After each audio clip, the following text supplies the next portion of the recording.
we have two basic main emotions and states, and all other emotions are derived from these. So there's love and there's fear.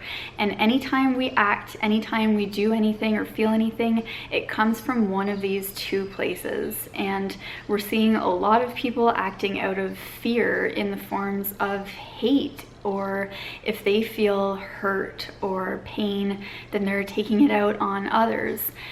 And then we see a lot of people acting out of love. And the reality is that this is the first time in history that we're seeing that there's actually more people on this love side. So we want to have peace, and there are so many people in this world that want peace, and we don't have patience anymore for this hateful way of living, all of this violence, these shootings. And even though we're seeing a lot of them, we're actually on a path where we're going towards peace. From a spiritual standpoint, our collective consciousness has already decided that we want peace.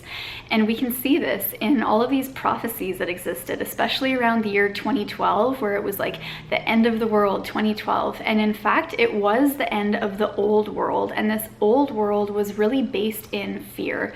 And the new world that we're now in is based in love and compassion. And it's completely different than what we're used to. So we were on this path where we had World War I, World War II, and of course we were going to have a World War III, and it probably would have ended in our demise. But as a collective consciousness, we chose that we wanted to rise above this and live in peace, and that's what we're going towards.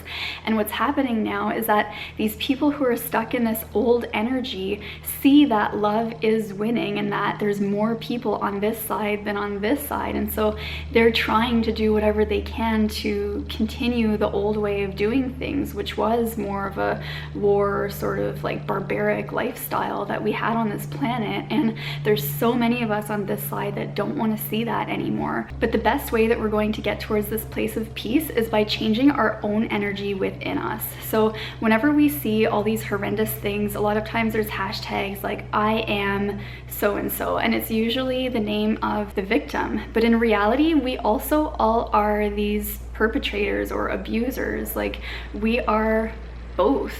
We are a complete collective consciousness, and within our own individual selves, we also have this fear and this love, and we act out of both. So sometimes we act out of anger or anxiety or worry, and sometimes we act out of compassion and love and forgiveness and gratitude. And what we need to do to create peace in this world is to change our own selves and to change where we most often act from. So that's why meditation is so important, because meditation allows us to connect with ourselves. And instead of making a rash decision out of fear or anxiety, then we get the chance to calmly sit with ourselves and feel love and make a decision from that place and act from there. We are all connected, and the more that we change and heal ourselves, the more that we change the world and our collective consciousness.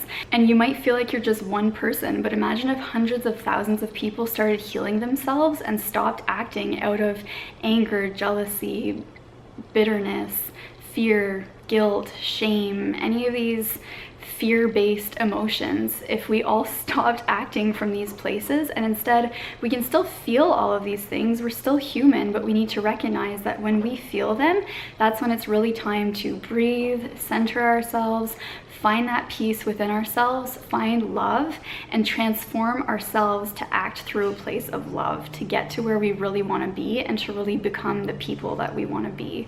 We can't be going around saying end all this stuff. Like, it just seems like we've all had enough, but we don't really know what to do to get to where we want to be as a collective consciousness, as a society, as a species, as a humanity.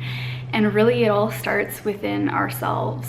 And even things like laws that need to change to be able to eliminate some of these things. Like, look into gun laws and what happened in Australia. There used to be a lot of mass shootings in Australia, and then they changed their gun laws, and now we don't see those mass shootings happening anymore. So we really need to ask ourselves, where are our ideas and laws coming from? Is it coming from a fear-based place or a love-based place?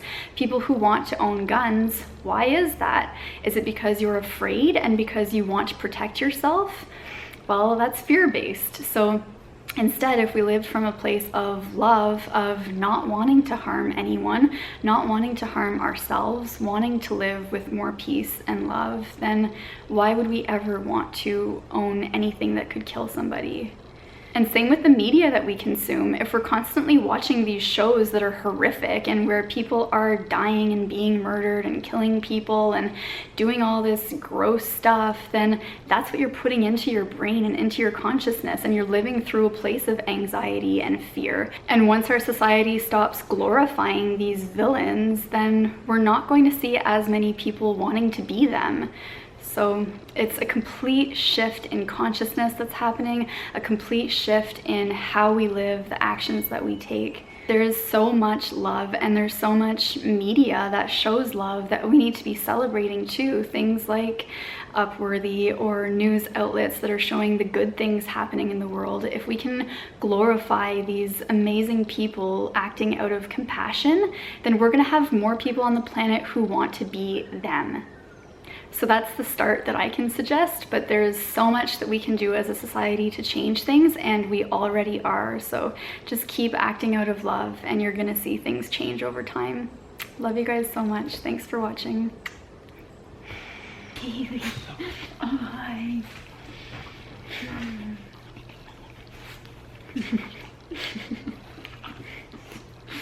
Kaylee.